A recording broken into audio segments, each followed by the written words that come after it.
AFC Bournemouth 0, Tottenham Hotspur 2. Ange Ball is coming together.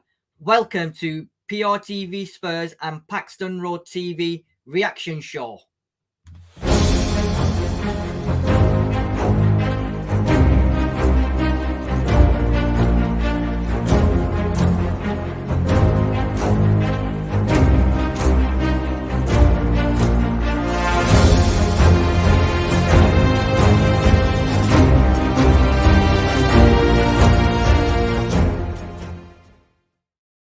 Good afternoon and welcome on this sunny or rainy afternoon if you're in Bournemouth, where Spurs have beaten Bournemouth 2-0 at the Vitality Stadium. All Spurs fans, the weekend gets better. And joining me on the reaction show is my two sidekicks, the one and only at Sam Spurs for Life and at Sean, Mr. Tottenham 24061. Good afternoon, gentlemen, and how are we? Very good. Very good. Yep, in a good place. Can't complain. 3 points on a Saturday lunchtime. Top of the table. Yeah.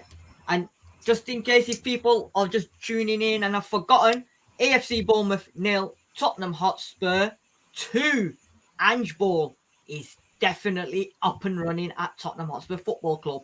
If you're joining us on Paxton Road TV, make sure you also subscribe to at PRTvSpurs, where we'll be moving over soon. So if you haven't subscribed to that channel yet, smash that like button, guys, because things are getting exciting.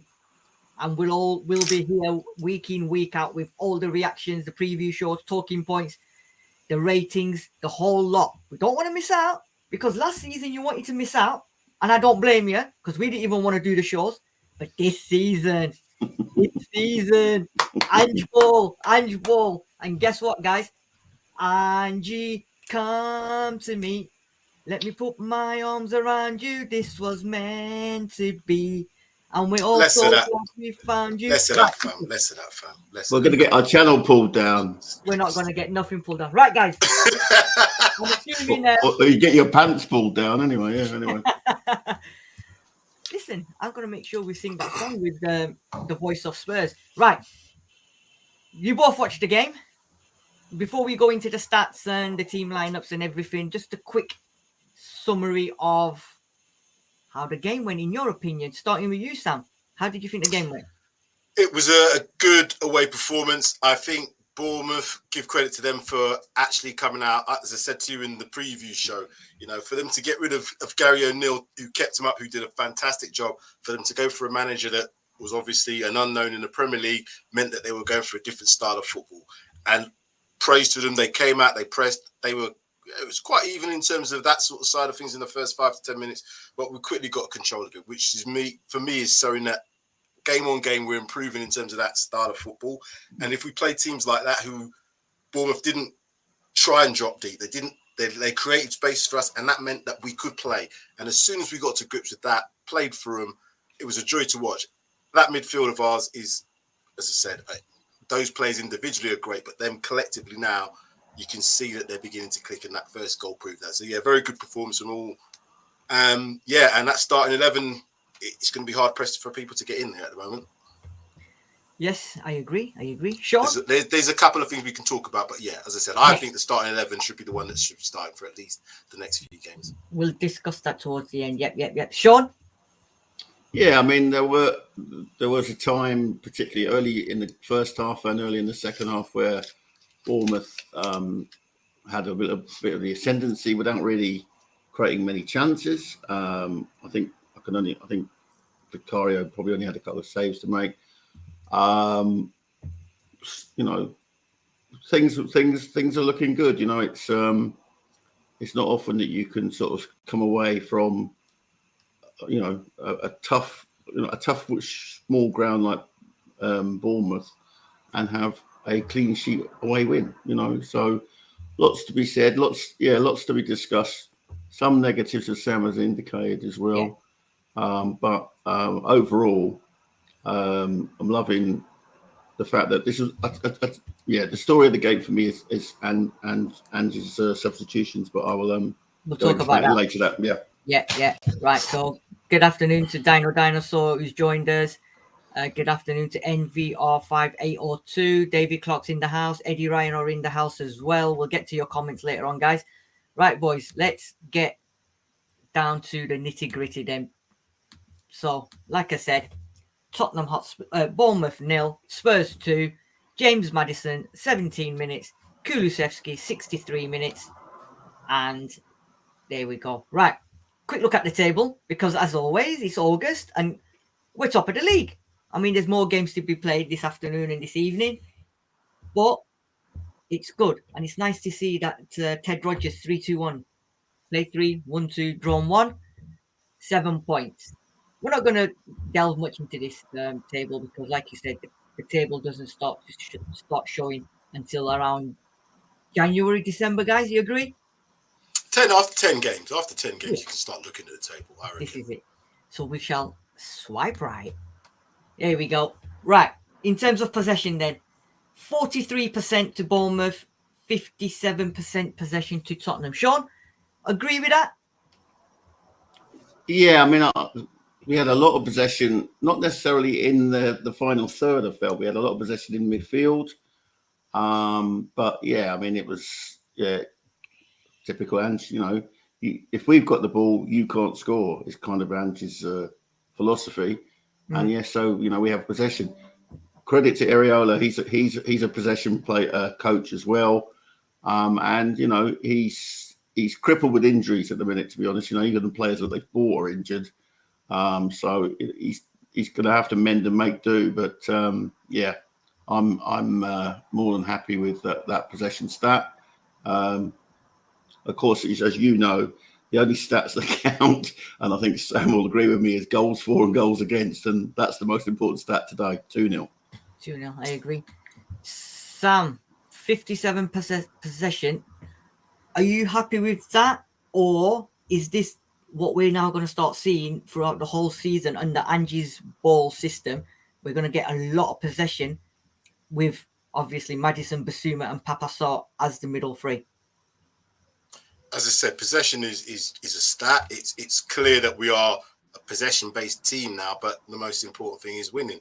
Away from home, I don't really mind what that is. Obviously, it shows you what kind of team we are. So if the possession is a lot lower and it was in the low 20s or early 30s like it was last season away from home at times for us, then it shows you what type of team you are. So again, results are what matters in this map at this moment in time in any sort of football match. So yeah, that's by the by.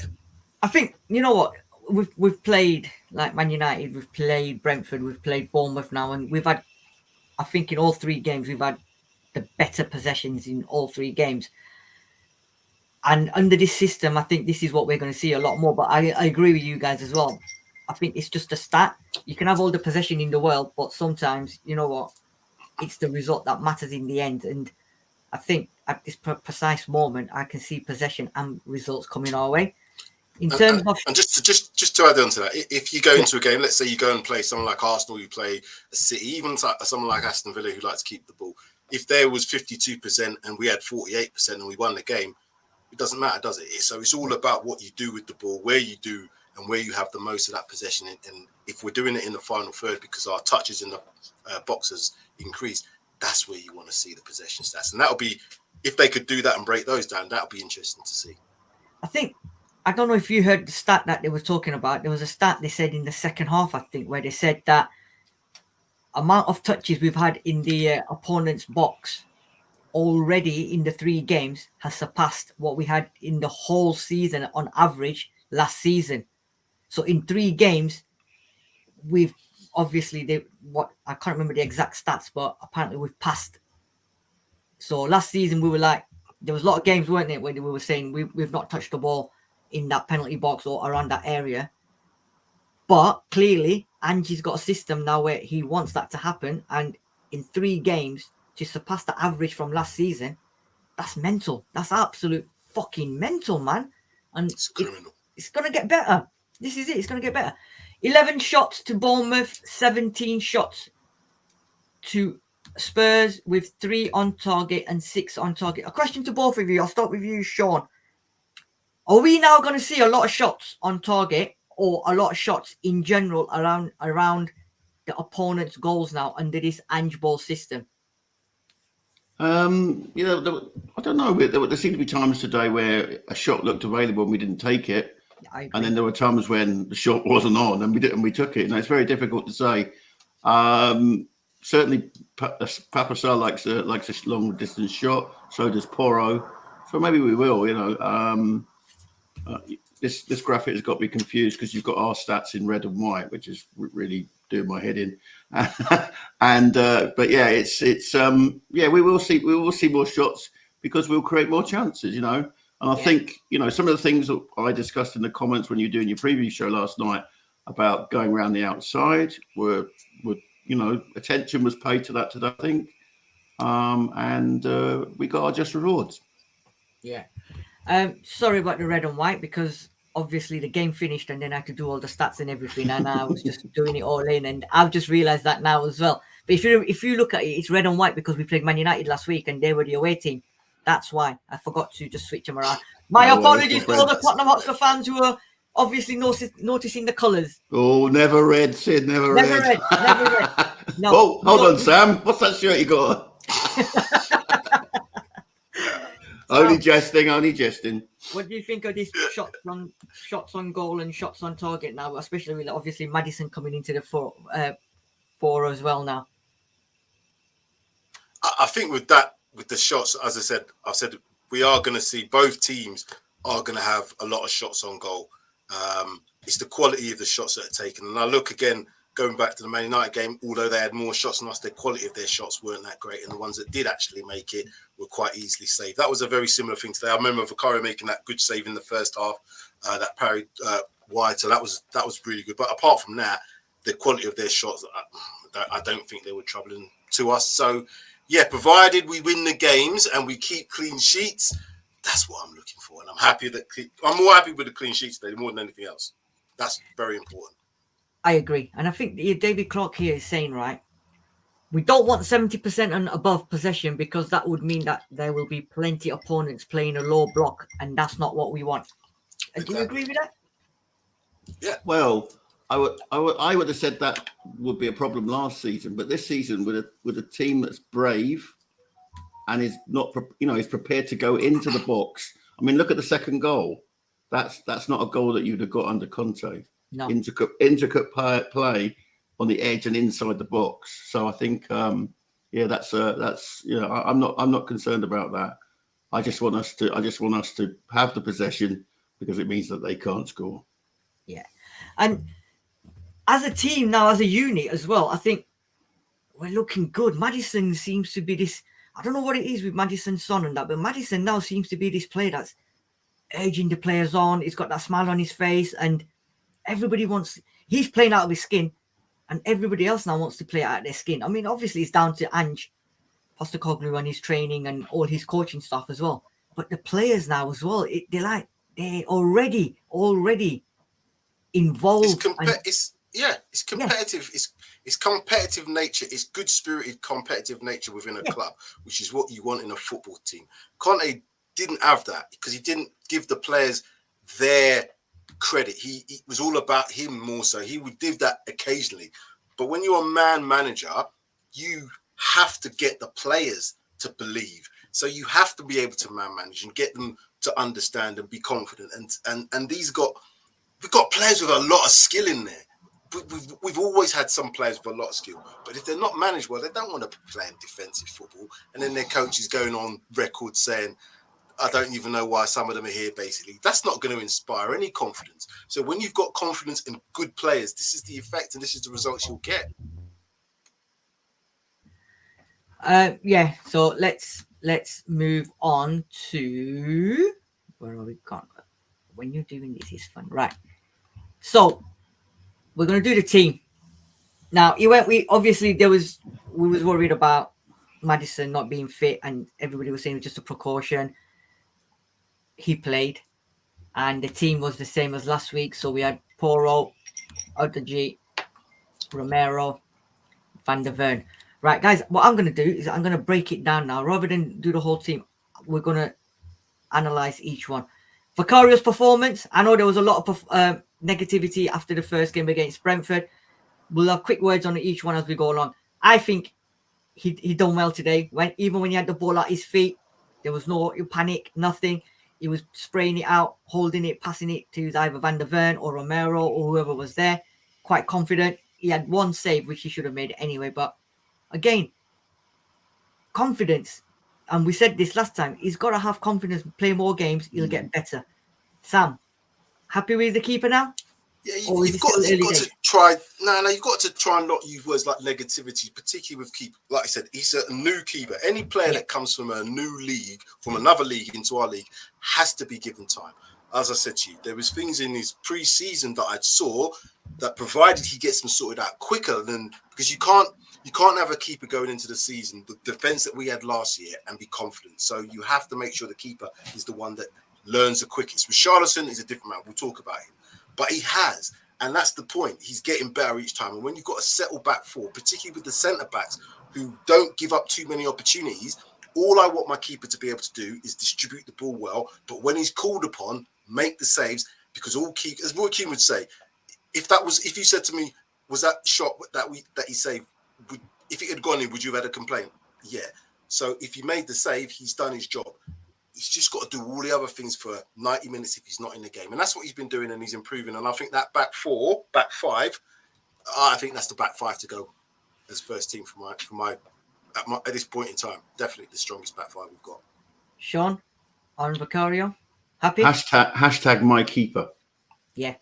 I mean, there was one pass to Udogi in the first half down the left-hand side, which Lloris would never have been able to do in a month of Sundays. It was facts. Incredible pass. Not a loopy, put the fullback under pressure, but a ball to his chest, which he brought down and turned, a high press by Bournemouth into an attack for us. Yeah, I have no problems with Vicario. I think we've done very well in replacing, a legend, a club legend, we'll say, and we've got ourselves a modern keeper, and I like him. I like him a lot. Right, back four. This guy Poro, for me, is going to get better by game under Postecoglou and his training camp. Romero, he must be sighing relief now. He must be praying every day now that he's got Van der Ven, an actually accomplished centre back. We all have to pray. Yeah, we all have to pray, because these two now are looking like a unit together. Very confident, so easy. This guy gets the ball now. He's just taking it easy with a Cadbury's caramel, the way he's walking out. No issues. They're there for each other. And this guy, let me tell you now, he is going to be the fucking best left back in the world. I'm telling you now, mark this, clip this. Destiny Udogie is going to be the best left back in the fucking world. I'm telling you that now. Thoughts on the back four, guys? Like I said, you've got to have as much as you can, a settled back four, back five, if you want to call it back five. But they've all got their individual qualities. Like I said, Porro going forward is so much better than Royal. You see with his shot taking, his set piece as well. He's got that more crossing ability than Romero has. Than Royal has. Keep saying Romero. But them two, they complement each other in terms of Romero and Mickey Van der Ven. What you want is one that's very aggressive sometimes and able to ball win, and also one that's comfortable receiving the ball and can spray a pass. Similar to when we had Alderweireld and Vertonghen at the back. This is a very similar type of setup. Udogie's going to be a fantastic player. I'm going to wait and hold on about saying he's going to be the fucking best left back in the world, but he's certainly going to be a very, very talented. Well, he's talented. He's going to be a very good addition to this team, and I think he's going to do superbly well. Like you put it out there at the beginning of last season about us winning the Champions League and the PL or one of the other. I'm putting it out there about this guy as a left back, because what I've already seen and what I've heard about him, this guy, week in, week out, is getting better and better. Sean? I'm on Udogie train too, Sid. He is an absolute beast. 20 years old, and he was tearing it up and down. He was bossing it, and I just hope that the injury he suffered in the second half isn't a bad one. I looked down and I thought, oh no, ACL. You just immediately someone lies down and doesn't move. You think, oh God, what is it? Yeah. So I just hope. I mean, the fact that he walked off kind of made me feel a bit more comfortable. Obviously, we'll find out from through the week. But what a player! The two rocks. I mean, Romero isn't having to dive in. Have you noticed? He's not having to sort of do those sort of crunching tackles or whatever, because he knows his back's got by Van der Ven. He's just playing. He's a brilliant breaker of the press. He knows when to bring the back line forward. Porro, I said last week, was his best game in a Spurs shirt. Probably last week it was slightly better, but he was bloody good today as well. Yeah, that back four picks itself for me at the moment, and all hail to and he's just creating a belief and a confidence and a swagger. This is what I associate with Spurs. I mean, I've been going, as I say, since 1968. That's kind of the Tottenham I want to see, absolutely. in elements of the game today. Absolutely. I don't know about this. I don't know about you two, but I didn't see I didn't see anything being thrown onto the pitch with Udogie. I think he just, when he played the ball back, I think he just fell. He just went down with an injury. I don't think there was anything thrown. Did you see anything thrown? I didn't. No. And he was holding his leg. That if something was thrown, it wouldn't have had that effect. I personally, as you said, I thought it could be some sort of ligament damage, and I was hoping, because I've done my ruptured my Achilles tendon, and there was nobody around me, and you just bang, it's just gone. And I thought, there was no one around him, could be anything. But as I said, he looked like he was okay. But we have to make sure that guy is okay, because absolutely. And now, big drop off. And now watching today and the last couple of games, the emphasis now on getting another centre back in, because like we said, and I think you've been saying it on the group, Sam, you've been praying that the two centre backs, one of them don't get injured, right? Because then we've got Sanchez or Davis and that to come in. So we still need to, and if Daniel Levy is watching this, man, we need to go and back your manager and go and get that centre back that we need. Right. Yeah, I'm going to say this might be a bit of an unpopular thing, but I'm kind of not going back on what I've said about him. But if I'm going to keep a player that, let's say we don't get a centre back, but we do, we have to. I'm going to take that back as well. But Sanchez, I'm comfortable with him playing on the right or the left in this team because of the way we play. Because we play so high up, and it's more about recovery than having to do more of the defending on the edge of your box sort of thing. That's more it's more suited to his game. But long term, if either of those two are, I wouldn't want to see Sanchez in the team for 8, 9, 10, 11 games, that sort of thing. Same goes for Ben Davies.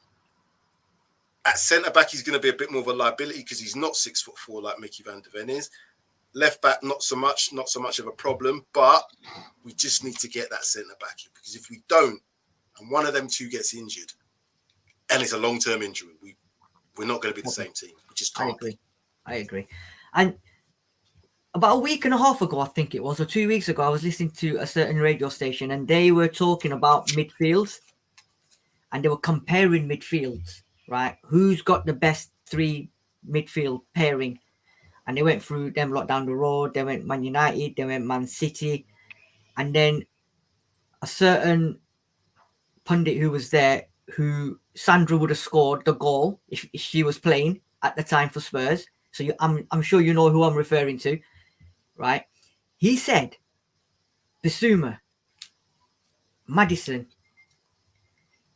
and Saw. He said Spurs have got a decent midfield, and Bentancur to come back. He said if Bentancur comes back and he comes back like he was last season, he said it's going to be fire at Tottenham's midfield. So this three, the midfield of three that we've had today, again, I think, go on, Sean, you go off with the midfield three today. They are, to quote a very famous influencer and YouTuber and Spurs fan, kangaroo wing sauce, because they are phenomenal, our middle three. I thought they are the basis on which we build our victory today, without a doubt. Maddison is when he's in the mood, he's unplayable. I mean, the drop of the shoulder, Bissouma was taking players out just by dropping her shoulder and going the other way. It was just phenomenal. I mean, it was like they just couldn't keep hold of him.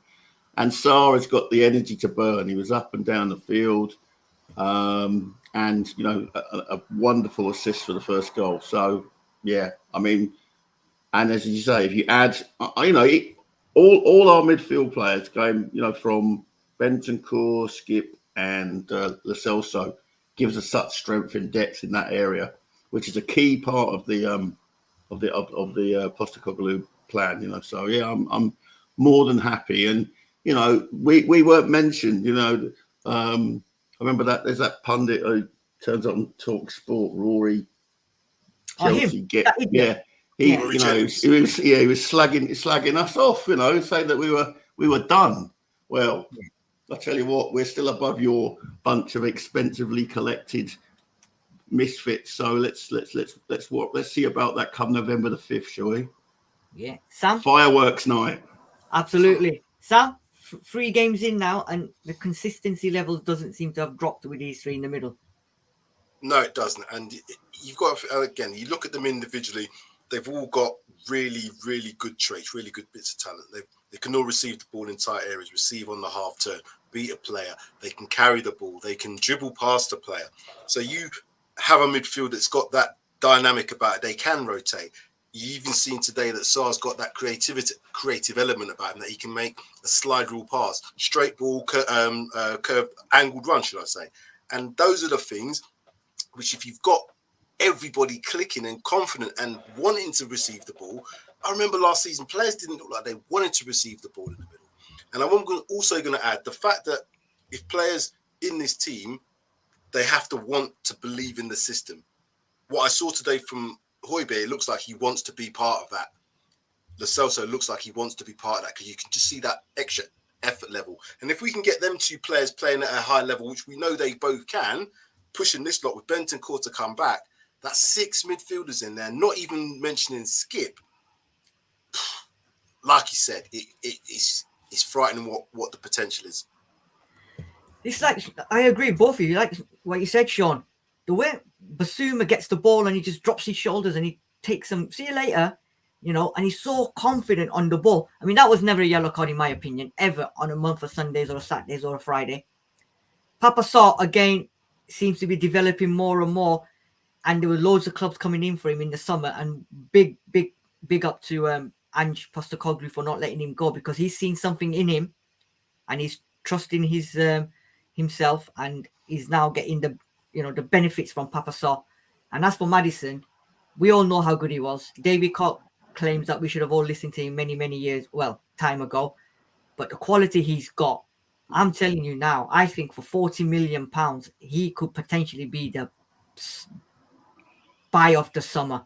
And I'm having arguments with some Man United fans about Mason Mount being better than Maddison. 70 million, 40 million. I know where my money's going, mate. I know where my money's going today. Because you saw it today. He's so sublime, silky. The way he plays, it makes it look so simple. And the best thing, he's got that killer ball. That killer ball. You know what I mean? And the finish as well today. That pass from Papa Sarr and just that little flick from Maddison to seal it. We'll talk about the goals at the end. That scuff, you mean? Yeah, that's I think, you know what? I don't think it was a scuff. I think he's looked at that. Oh, no. Come on, Sid. That was a scuff. Because he just needed that little touch. Right. We've talked about this before. We've talked about it last week. We're talking about it again today. The front 3. Sam, take it away, because I want to hear what you guys have got to say, and people in the comment section as well, because I've got my opinions on the front 3. What are you saying about the front 3? Who's that to? Sam, go on. I'll let you go, Sam. Me? Okay. Yeah. All right. The front 3. So I don't think any of them had their best game today, but what I will say is they all provided something in that team which is good for us. Good signs in there. Kulusevski was going more on the outside than I've seen him for the last couple of games, and I think that's through instruction. I thought his game was good. I don't think he's at the heights that we've seen, but when he gets a goal, I think he's another player that, if he's confident, he's going to get even better. So him getting the goal today was fantastic, and I think he was good. Son, I think he's a good leader. I think He needs to be in the team. He also needs to get a goal. His link plays good, but then if you watch some of his passing, he gives the ball away quite a lot in terms of trying to do these passes. And again, I think he's playing on a little bit of, not a lot of pressure because he's used to that sort of pressure. But what I'm saying is he needs something to go for him. He needs a goal or he needs an assist or something that's going to really push him. Richarlison, game 3 of 5 for me. He does all the off-the-ball stuff. I said it. I think he's positive for the team. But when you're playing a number 9, particularly in this setup, your number 9 has to score goals. It's all well and good doing all the off-the-ball stuff, but at the end of the day, he's got to get the goals. And when his head went, when he steps on the ball, you could see his head had gone. And that brilliant substitution from the manager there, because he looked like he was going to kick somebody. And that's due to his own frustration. And he's another player that's based on confidence. So when you've got a front 3 that are not in mindset like a Harry Kane, I'm sorry to mention him again, but his mindset is he forgets about that. 30 seconds missed. This guy would have remembered. He'll be thinking about this until tomorrow, Richarlison. So we got to get him scoring a goal to get his confidence up. Yeah, Sean. Yeah, I mean, there was people castigating Richarlison for that chance in the first half. But to be fair to him, it was a difficult. It turned out to be a difficult chance. The ball came off a hand for a start, and it caught the ball up at his feet. And the fact that he hadn't managed to direct the ball goalwards was more of a miracle than anything else. He desperately needs a goal. He needs one to go off his arse, or just a deflection or something like that. That he just comes off his knee or whatever. But absolutely, I mean, this is what I alluded to it earlier. Substitutions. As Sam has said, his head had gone, and Ange wasted no time. Hooked him straight away, and it was the best thing to do for him, because he could have finished up getting a red card in a when the red mist comes down. So I think I'm holding out for my man. He's not Brazil's number 9 for nothing. Yeah. Kulu again, much more involved, and he took his goal really, really well. And I'm glad to see that as he's followed instruction and gone outside as much as he's got inside. Son, yeah, he cut a frustrated figure at the end of the match for me as well. There were chances he was he was in the box, but he was unable to fashion a shot, and then when he passed it back, it was going to the wrong place. So again, not quite at the races, but his leadership skills are undoubted. You could see him 100%. Seeing the players up before the game, talking to people. And Maddison the same. There was a point in the first half where Maddison's around Richie saying, "Come on, son, you can do that. You can do this." So it's we've got leaders on the field, which I'm glad we've got, and we've got substitutes who can do a job, close out a game. And that's probably what the old boys, if you want to think of Perisic, Højbjerg, and Davis as the old boys, are good at doing. And I thought Davis was very good actually in the inverted fullback position today. He came forward, had a shot there near the end. I'm more than happy for him to come on and play that role. Those 3 players you mentioned, I think they've all got a role. They've definitely got a role. Those 3 players you've just mentioned. Because they are calming heads, as Sean's just said. You want to bring players on that are going to be calm in situations. I thought Perisic was fantastic when he came in, if I'm honest with you. He looks like another player that wants to be there. So it's good signs, man. Just on them front 3, just quickly on them, they play in clusters. You know what I'm saying? If someone gets a goal, he usually goes on a bit of a run.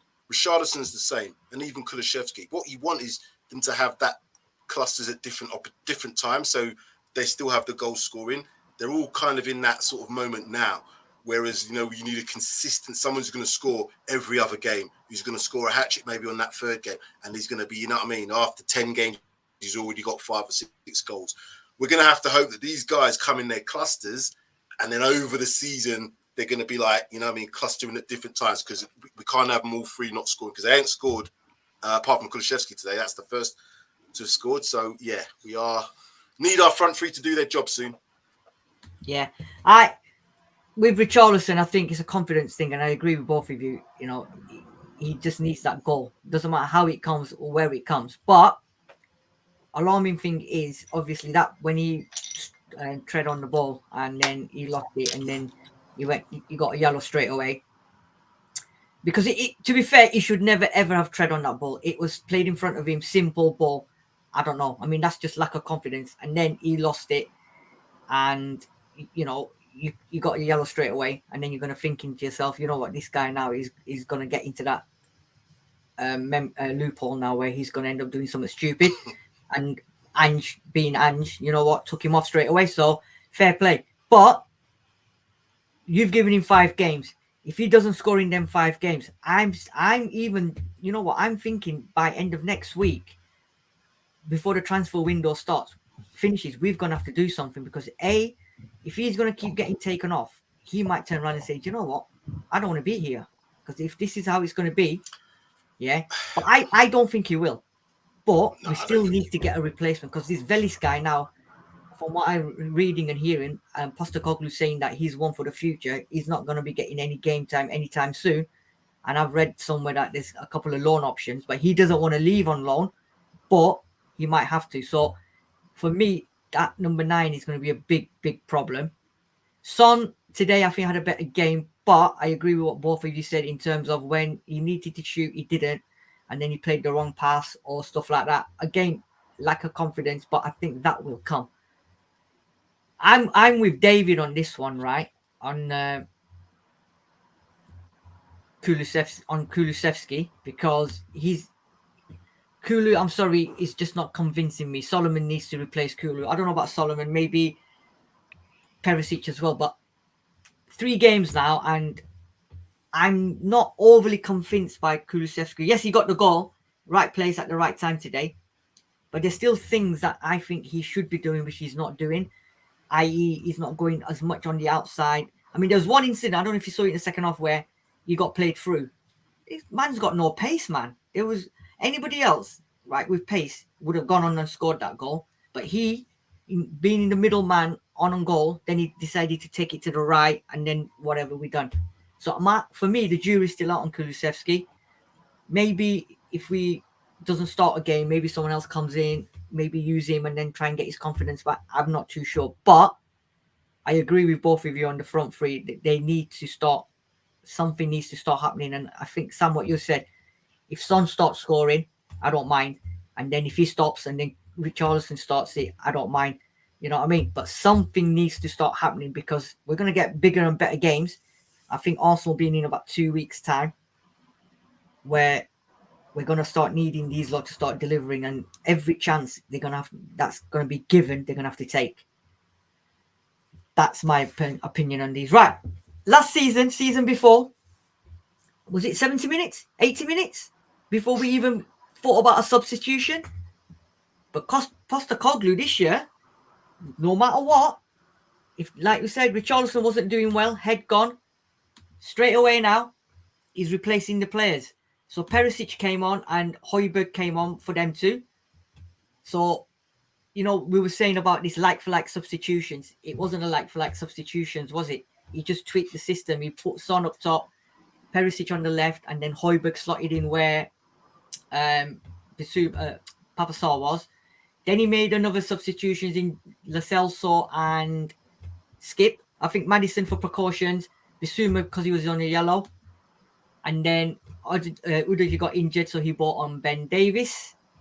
In terms of substitutions, guys, are we now looking at a manager who's not waiting until the 70th, 80th minute? Are we now looking at a manager who's now going to start making substitutions when he feels I need to make these substitutions? Sam? Yeah, because going back to Postecoglou when he was at Celtic, and Sean knows more about that, he made specific substitutions, usually around the 70, 75 minute, if I'm not mistaken. But today, he reacts to the game. You can't not react to what you see. Both Bissouma and Sarr were on yellow cards, and Richarlison then got a yellow card for his whatever. So he said, damn, we can go down to 10 men and we're only winning 1-0. We can't do that. He took both of them off. Sarr was playing really fantastically well, but he brought him off after 58 minutes. But he knew he had to, because you can't have both them midfielders being on yellow cards and then Richarlison who's going to kick somebody. Fantastic. That's what a manager should, that's what he's paid to do, make decisions under pressure and make calm, calculated, positive decisions. That was brilliant. For me, it was brilliant. Sean, I mean, obviously, like Sam said, you being in Scotland, you probably and Celtic, you probably know a lot about Postecoglou's system, and Yeah, I mean, it was completely from Ange's playbook. You know, I mean, it was like you put us in green and white hoop shirts, and that was exactly what he was doing all last season. You know, it didn't matter, and sometimes he was replacing players who seemed to be on top of their game. You know, they could have scored a couple of goals and on for a hat trick, and he said, "Nah, you know, I'm trusting my GPS, which says that you're a bit tired, and I'll hook fresh legs on." I mean, what he did last, I mean. What I'm looking forward to is when Ange gets, full on with the we don't stop, that philosophy, we don't stop. So when opponents are taking breaths, when the free kicks are awarded against them, he's saying, no, get on with it. He'll have those ball boys firing the balls into for throw-ins, for free kicks, taking them quickly so that they never get a chance to rest. And that's when you need your subs at 60 and 70 minutes when you're playing that kind of football. And that's what I expect to develop over the next 1-2 years as we progress. But yeah, fantastic substitutions, very astute, the guy. I mean, the shade that was thrown at him from all quarters on and because of his journey from Australia, the man has learnt a lot. He's probably got more experience than many of the managers in the Premier League. Taking the route that he has, and fantastic. Hats off to him. Possibly those substitutions clinched the 3 points. Fresh legs, no threat of a red card, and a slight twist in the formation, and we fashioned a chance which Kula took. Yeah, fantastic. David Clark here, Sam. I think what you're saying is what you said, innit? Hotspur and Davis were all efficient after coming on. Got to give it to Ange. Only 2-0 up, and with 25 minutes left to bring off all three midfield players proves he has confidence in them subs. Like you said, isn't it? Bringing them three on, they're going to play a vital part because they got the experience as well. And that was a rusty show by Lo Celso, I'd say. Yeah. I mean, he's not. It was his first minutes in a Spurs shirt for how long, and his first minutes this season. So he will get better for having those minutes in the tank. And I hope he stays around at the end of the transfer window, because we need the ability to replace players at 60, 70 minutes. Sam, talk about the first goal then. Maddison's build-up pass goal. What did you make of it? Our build-up play's been brilliant since he started. Even through all the preseason. So the build-up play is good. In fact, it's going to get better as it progresses. But what's good about today's goal and the first goal was it came through midfield, and it came through all three midfielders. And as I said, the qualities of the midfielders, to see Pape Sarr play that ball through and Maddison running onto it just shows you. Because last week it was kind of the other way, not the other way around in terms of Maddison doing it, but Pape Sarr breaking into the box and getting a goal. That's great signs. All I want to see now is maybe Basuma take a 20-yarder and ping one in from that distance. And then it's a complete wrap. Because when you've got everything like that, when you've got people that can shoot from outside, you've got people that can run in behind, and you've got people that can play in, and all three of those midfielders can do it, you're unstoppable in terms of a midfield trio. Because sometimes you can say, right, I'll let him have the ball because he can't do anything with it. Or I'll let him run with it because after a while he's going to be like a headless chicken, like what we've seen with old Lucas Moura, and go nowhere. None of them players have any doubts about their abilities. So that's what I'm looking forward to seeing all season. All season. Stay fit, please. Sean, let's talk about Kulusevski's goal. Probably. Do you know what? Before you say, right, there's a certain lager that does that advert where you say probably the best whatever in the world. I think they now need to sponsor Udogi because he's going to be probably the best left back in the world. What did you think of the goal by Kulusevski and the build-up play by I'm telling you, Mr. Destiny? Man. No, man. I'm saying let him breathe, man. He's 20. That's right, and he's going to get better and better. I'm just feeling. Gas him up, Sid. Gas him up. What? Listen, everybody was gassing him up last season when he was at loan. Yeah, bring him back. Now we've got him. So you know what? enjoy it, savor it, put a cap on it, bottle it up, do whatever you got to do to it, because it's not going to be he is going to be. Right. What did you think of the goal, Sean? The build up and the finish? Beautiful, intricate move, and it was Perisic and Udogi who managed to fashion the chance. But Udogi, his power and his pace to get that ball, not many fullbacks would have got to that ball. It was nearly out of play, but to place it in exactly the right place, and for Kulu to make the run which you want Richie to do was fantastic. And obviously it came to his left foot and he just stroked it into the corner. Lovely. Yeah. Great goal. And it killed Bournemouth off. I mean, you could see that their heads went after that because they realised, they'd been on top. So yeah, it's fantastic. I was, more than pleased. We want our forwards to be scoring goals, even if they're streaky goals. But and a fantastic move. I just, so intricate in the box. Just like night and day compared to last season. 100%. Right. Just a quick brush over on this one, David. I thought the referee was a complete joke. How many times did Bournemouth players commit professional fouls which should have led to bookings, yet he failed to book them? Irish Dave said he'd forgotten them. Do you know what? I've got to agree, because how many times was Maddison, Odegaard, all of them, Basuma getting kicked, and we saw that last week against Man United as well. All these little niggles and kicks and stuff like that, which were fouls, and then Basuma, off balance, he didn't even get the player. He continued, right, and then he books him for that. I agree with David there. Do you agree? I think the referee had a mare today. Sean? I thought. I don't know. I thought Basuma was booked for dissent. No, he got booked for the foul. Oh right. It was hard to follow with the melee. And but I do agree that there seemed to be an awful lot of. But last week, I mentioned it last week. Richie got kicked up and down the field by Martinez. A real Brazil-Argentina thing. And did Martinez get booked? I think he may have got booked very late on in the game. But it's that that persistent fouling. And it wasn't even if it was like Man City clever. Circular fouling, as it were.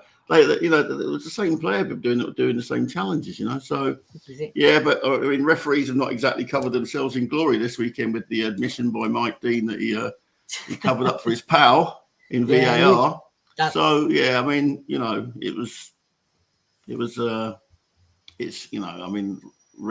Referees are referees and they can make or break a game, and this guy did everything he could to try and break the game, but I'm taking the 3 points, so he's not taking the shine off for me.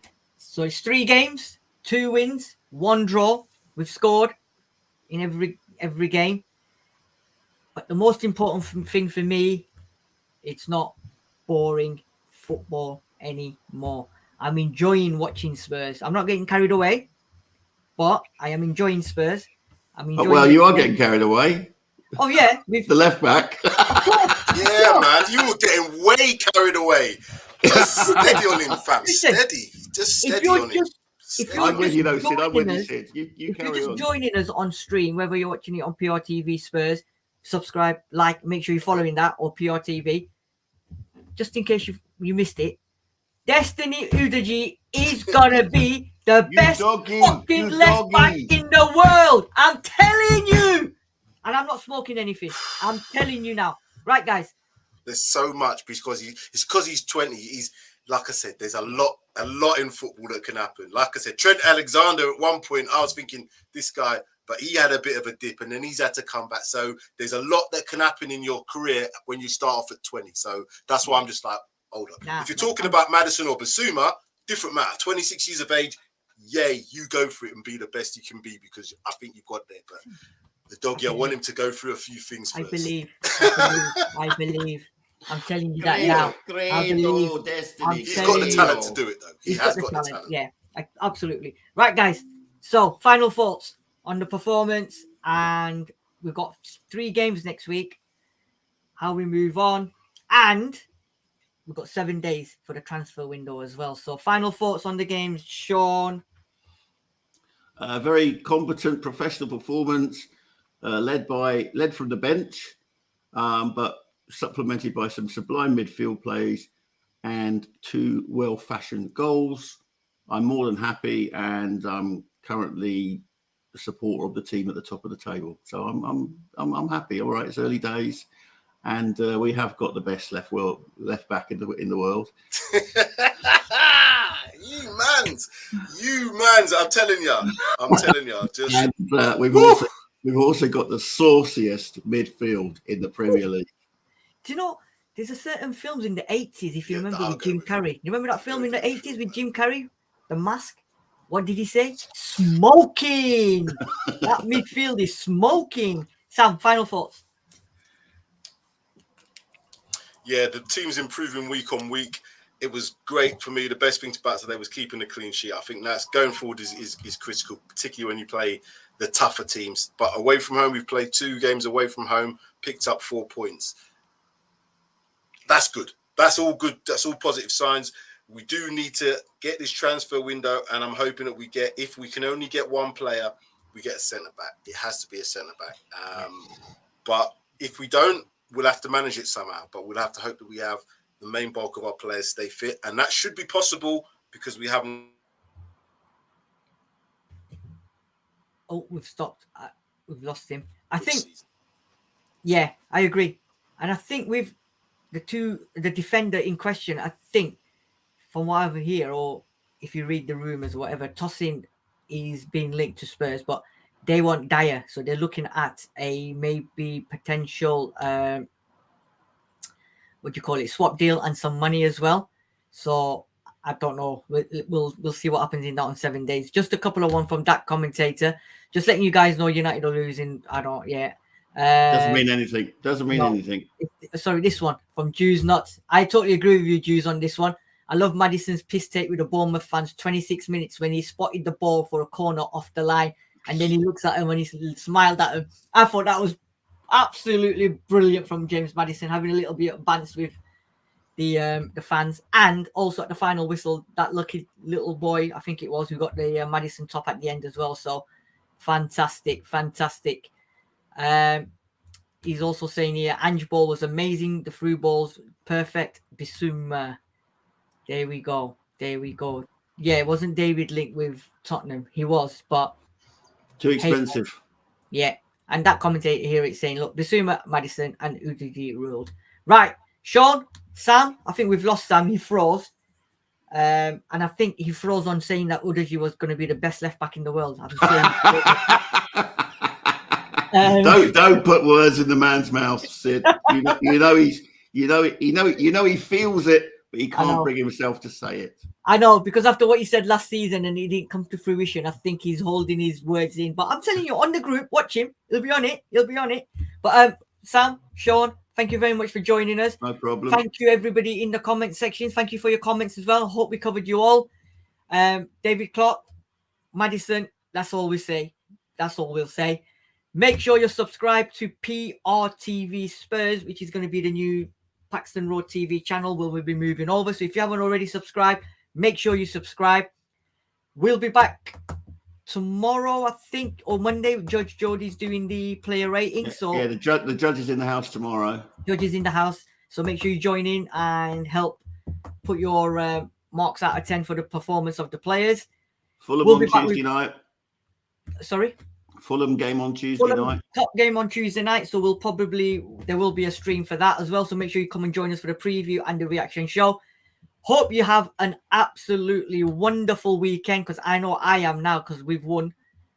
Hope you too as well. Enjoy. If you're going to the carnival, enjoy the Notting Hill Carnival. Wherever you are, have a great evening. Have a great weekend. Come on, you Spurs! Oh.